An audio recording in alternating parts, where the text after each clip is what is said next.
So is it fair to say that you taught yourself to read and you got your GED equivalent? You did that in 1 year, and so you were ready to go to university at the age of... How in the world did you do that? How much time were you spending every day studying? Uh, I didn't so that was a funny story. I ended up in the ER, and then like they were saying you're malnourished because I didn't have time to eat. I forgot to eat. So even when I was sleeping, I would turn on the like a TED Talks or NPR so I can like listen. My brain still kept working. And even when I was sleeping, I would put the books behind my pillow so the like knowledge would go into me. I was obsessed. I was crazy. You were obsessed with... Yeah, I was completely obsessed with learning And at how that did point. you manage to survive economically during this time? How did your mom and you make money? I know you got some money from the South Korean government, right? Was that enough Mm, to get you through that first year, or what happened? no, No. they give for the 6 months. They help you to pay your cell phone bills and the house like the amenities, right? You pay the utility bills, but after 6 months, you're on your own. So you're completely obsessed with studying to the point where you're not even eating.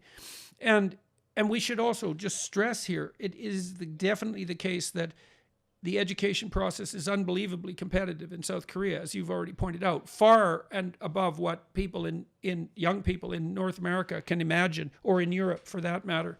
And so you Mhm. were facing very, very heavy competition.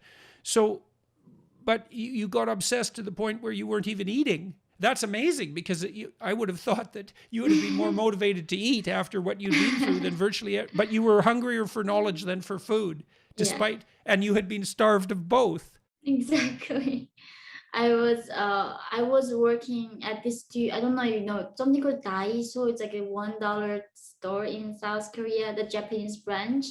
So I was working there as a part-time job, and I was minor. So my mom had to give the like authorization that she would let me work. And then I was working this wedding horse, like serving food as a waitress. So I was working, and then my mom was also doing the dishes and helping me. And I was living in these rooms in Seoul because I was studying where underground. I didn't even have a window, and I still remember those times. I was so happy because I had a goal. Like I was, like this tiny room where you can just stretch your feet like barely. I'm like 5'2", I'm tiny. In that room, I was like living there. All I had was books with me and dream. Yeah, well, a room full of books isn't small. Exactly, it was large, yeah. Ah, right, absolutely, absolutely. Mm-hmm. So you got your GED, Mm-hmm. and then you applied to university for in a competitive program, and there was still trouble with you getting in, but you managed it. How did you manage it, and how did you decide what you were going to do? I was going to study criminal justice.